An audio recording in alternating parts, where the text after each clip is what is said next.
Ikaze kuri mwe mwese mukomeje kubana natwe kuri channel ya M24 TV. Reka dukomeze kubifuriza kugira umunsi mwiza ndetse no gukomeza kugira ibihe byiza aho mwerereye hose, abari mu karere k'ibiyaga bigari ku mugabane wa Afurika ndetse no hakurya y'umugabane wa Afurika, mukomeze kugubwa neza no gukomeza kugira ibihe byiza. Breaking news akaba ari amakuru mashya maze kutugeraho, ndetse akaba ari amakuru akubiyemo itangazo aho Ambassade y'igihugu cy'Ububiligi mu Rwanda yamaze gufunga imiryango nyuma y'uko rero mu gihugu cy'u Rwanda hagaragaye umuntu wanduye rero icyorezo cya coronavirus. Ambassade y'Ububiligi mu Rwanda yahagaritse ibikorwa byayo mu buryo rero bwo kwirinda nyuma y'uko umwe mu bantu baheruka kujyamo mu nama yatahuweho rero icyorezo cya coronavirus. Ambassade y'Ububiligi gusa kubera ko na Ambassade ya Israeli nayo nimwe mu zafunze imiryango hano mu gihugu cy'u Rwanda. Mu butumwa iyi Ambassade yashyize ahagaragara kuri iki cyumweru yavuze ko nyuma y'uko umwe mu bantu banduye coronavirus yitabiriye inama muri Ambassade y'Ububiligi i Kigali izaba ifunze kugeza ku itariki ya 28 z'ukwezi kwa gatatu 2020 nyuma y'amabwiriza y'inzego z'ubuyobozi n'uburyo bwo kwirinda. Yakomeje rero igira iti muri iki gihe Ambassade ntabwo izashobora gukora ikintu icyo ari cyo cyose kijyanye n'ubusabe bwa visa. Abagenzi rero baragirwa inama yo kwimura ingendo zabo cyangwa bakegera ubutumwa bwa European Union bijyanye rero naho bari bagiye kwerekeza bagahabwa ubufasha. Nyuma rero ku itariki ya 14 Werurwe nibwo kandi Minisiteri y'Ubuzima mu Rwanda yemeje ko umuhinde wageze mu Rwanda ku itariki ya 8 Werurwe 2020 avuye mu Mbayi yatahuweho rero icyorezo cya coronavirus. Niwe muntu wa mbere watahuweho rero icyo cyorezo hano mu gihugu cy'u Rwanda. Imibare rero y'abantu bamaze kwandura hano mu gihugu cy'u Rwanda bakaba bagera kuri 5. Ikindi kandi rero nyuma ya Ambassade y'Ububiligi, Ambassade ya Israel nayo rero ikaba yasohoye itangazo muri iki gitondo ivuga ko yamaze gufunga imiryango yayo hano mu gihugu cy'u Rwanda. Gufunga rero ndetse no gufungwa kuri Ambassade byatangajwe na Ambasaderi wa Israel mu Rwanda kuri Twitter, ariwe rero Ambasaderi Ronnie Adam. Avuga ko rero abakozi ba Ambassade ye bari bukorere mu ngo zabo, avuga ko yizeye ko ibintu buri bugaruke mu buryo ku murongo ndetse bikanagaruka, ikindi kandi bikagarukira igihe mu buryo rero budatinze. Tweet rero ye ikaba yagiraga iti Ambassade yacu, ubwo yavugaga Ambassade ya Israel mu Rwanda, irafunga imiryango guhera kuri uyu wa mbere ku itariki ya 16 Werurwe 2020. Iki cyemezo gifitiye inyungu ibihugu byacu byombi. Ikintu cyose cyihutirwaga tuzagikora kandi twizeye ko ibintu biri gusubire mu buryo bidatinze. Nubwo nta mpamvu yatanze, birashoboka ko kiriya cyemezo rero cyafashwe mu rwego rwo kurinda ko hari abakozi b'iriya Ambassade bakwandura iki cyorezo cya coronavirus. Ambassade ya Israel mu Rwanda yafunguye ku itariki ya mbere Mata 2019 ikorera mu nzu ya Kigali Heights cyangwa se Kigali Heights iri mu murenge wa Kimihurura mu karere ka Gasabo. Yafunguye rero nyuma y'uruzinduko rwa Perezida Kagame yagiriye muri Israel muri Nzeri 2018 agahura na mugenzi we Minisitiri w'Intebe Benjamin Netanyahu, bakemeranya rero ko Israel ifungura Ambassade yabo mu Rwanda. Iki cyemezo hagati y'aba bayobozi cyabaye intandaro y'umubano mwiza ushingiye kuri za Ambassade ndetse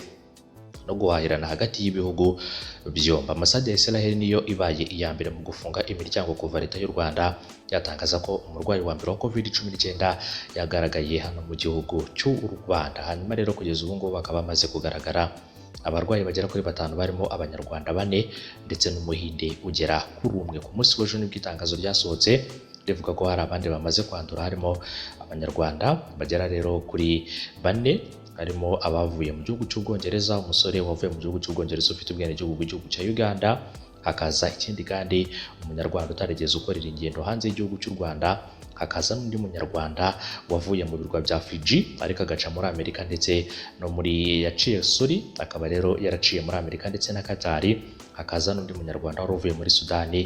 Abo ngabo akaba ari bamwe mu bagaragaweho icyorezo cya coronavirus, ndetse n'undi wari we wese waba warahuye n'abo ngabo akaba yihutira kujya kwisuzumisha ndetse no kwegera inzego zibishinzwe. Hanyuma rero ikindi kandi uyu muhinde wo usanzwe akorera rimwe rero mu mashami y'umuryango w'abibumbye mu Rwanda ngo yafashwe n'umuriro cyane ku itariki ya 12 Werurwe, arakorora, agira ikibazo cyo guhumeka nabi ndetse no gucika intege. Minisiteri ndetse na minisitiri cyangwa se minisitiri w'ubuzima Dr Ngamije Daniel yabwiye igihe ko nyuma y'iminsi 6 ageze mu Rwanda aribwo yagize ibimenyetso bya coronavirus ajya kwivuza mu bitaro bya Kibagabaga, akekwaho cyangwa se afatwa ibipimo ibisubizo bigaragaza ko yarwaye. Yakomeje agira ati uyu muntu yinjira mu gihugu nta kimenyetso na kimwe yari afite kuko bigaragara mu byemezo dufite. Ubwo rero yacaga ku kibuga cy'indege, hanyuma aho atangiye kumva atameze neza ku itariki ya 13 Werurwe aza kwa muganga. Ikindi kandi ibipimo byaje kugaragaza ko arwaye iriya ndwara ya COVID-19. Nyuma yo gusanganwa COVID-19,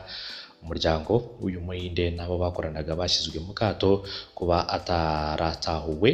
ataratahuwe rero ageze ku kibuga cy'indege i Kanombe. Birashoboka ko hari abandi yanduje ku buryo hafashwe ingamba mu gushakisha uwo yahuye nawe wese basuzumwe bakurikiranwe. Hagati aho kuri iki cyumweru Minisiteri y'Ubuzima nibwo yatangaje abandi barwayi bagera kuri 4 mu itangazo bashyize ahagaragara mu masaha y'umugoroba bavuga ku bigendanye n'abandi barwayi. Hanyuma mukomeze kwirinda. Ikindi kandi twakubwira nuko abo barwayi bose bari kuvurirwa ahabugenewe, hanashakishwa abantu bose bahuye nabo kugira ngo basuzumwe ndetse bitabweho n'inzego z'ubuzima. Minisante yasabye abaturarwanda gukomeza gukurikiza amabwiriza atangwa n'ubuyobozi bw'urwego rw'ubuzima, cyane cyane gukaraba intoki igihe cyose, kutajya ahantu hahurira abantu benshi ndetse no kumenyesha inzego zibishinzwe igihe ibimenyetso by'indwara byagaragaye hakoreshejwe umurongo wa telefone utishyurwa 114 cyangwa bakabimenyesha umujyanama w'ubuzima. Ubuzima ni ikintu gikomeye cyane, buri muntu wese akomeza abungabunga ubuzima bwe ndetse anakomeze kubutwararika ku birebana n'icyorezo cya coronavirus. Mu kanya nari ndimo ntembera mu mujyi wa Kigali ahantu henshi hagiye hatandukanye, gusa rero birasa naho abantu bamaze kugira ubwoba ndetse ikindi kandi ibikorwa bimwe na bimwe urabona ko hari abantu bigumiye iwabo mu ngo, bahitamo gukorera iwabo mu ngo nk'uko kandi itangazo ryasoze ryabivugaga. Ubwumvikane bw'umukoresha n'umukozi, ushobora kuba wakorera akazi kawe mu rugo utiriwe ugera ku mirimo yawe. Niba ushobora kuba ufite impungenge z'uko ushobora kuba wakandura cyangwa se ukaba wakanduza abandi, ibi ngibi ni bimwe byagarutsweho kugira ngo buri muntu uwo ari we wese akumire ndetse anirinde icyorezo cya coronavirus. Abantu urujya n'uruza bisa nkaho byamaze kugabanuka, ntabwo abantu bakiri kugenda ari benshi mu muhanda. Muri bisi urabona ko harimo haragenda abantu bake cyane, ndetse rero hari n'abo ubona ko batari gutega bisi ahubwo bari kwifatira amamoto bitewe n'uko bafite ubwoba kandi banahangayikishijwe n'iki cyorezo cya COVID-19. Biba byose Nyagasana babireba ndetse n'ibiba byose biba byaranditswe byaranahanuwe, nta kintu na kimwe kiba kitaravuzwe cyangwa se kitarahanuwe. Mukomeze rero kwitwararika, mugire impagarara. Ikindi kandi ibiba byose mumenye ko biba mu bushake bw'Imana kandi uko byagenda kose bigomba kuzaba kandi bikarangira. Byarangira rero bidutwaye ubuzima cyangwa se bikarangira ntawe butwariye cyangwa se ntawe bitwariye ubuzima. Uko byagenda kose nongere mbisubiremo, buri muntu wese agomba kuba muri ibi bihe kandi akemera kubana nabyo, akabyakira, agakurikiza ibisabwa, byamugeraho akihangana, agategereza ibindi bizakurikira, kuko twese turi abantu kandi twese dufite umutima wo kwihangana ndetse no kumva no gutekereza ku bihe tugezemo, tukabasha kuba twafatanya. Mu gihe urukingo n'umuti bitaraboneka bya COVID-19, mu gihe muri Israel bakirimo barashakisha banakubita hirya no hino kugira ngo urukingo ruboneke, ndetse no mu gihugu cy'Ubushinwa, mwese musabwe kwitwararika no kwirinda, ariko cyane cyane mukaraba intoki n'amazi meza n'isabune. Ariko gukaraba intoki ntibikuraho ko ubwirinzi bwose ubufite. Mwirinde guhoberana, mwirinde gusuhuzanya ndetse n'ibindi bikorwa nk'ibyo ngibyo bishobora kuba byakwanduza buri muntu uwo ari we wese. Ndabashimiye, bye bye, mukomeze kugira umugoroba mwiza ndetse munagira igicamunsi cyiza kuri mwese muba mwahisemo kubana natwe umunsi ku munsi, 5 kuri 5 mu biganiro n'amakuru tuba twaguteguriye. Ariko nanone narasozeye inkuru, reka nsabe ababishinzwe, nsabe Minisiteri y'Ubuzima ndetse na Minisiteri n'abandi bose bafite aho bahuriye n'ibirebana no kurwanya iki cyorezo, nyabona mwite ku bantu barimo barahenda ibikoresho byo kuba umuntu yakwirinda. Nimvuga ibikoresho, harimo harimo udupfukamunwa ndetse harimo na alcohol. Mu gihe abantu barimo barakenera ibi bikoresho, biri kugaragara ko hari abacuruzi batandukanye bakomeje kubihenda ku buryo bukomeye cyane, ndetse rero binagaragaza ko igiciro cyatangiye kujya hejuru ku birebana n'ibi bikoresho. Mugerageze ko mushoboye mubashe gukumira ibyo bikorwa ndetse munabashe gutuma buri muntu uwo ari we wese ashobora kuba yabona icyamurinda muri ibi bihe bikomeye by'icyorezo.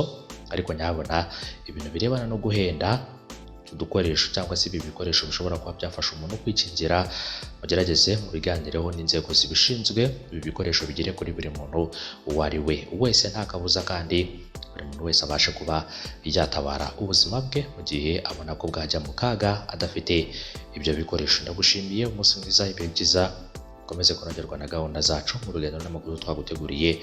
Bye bye aho muherereye hose, ibihe byiza kuri mwese.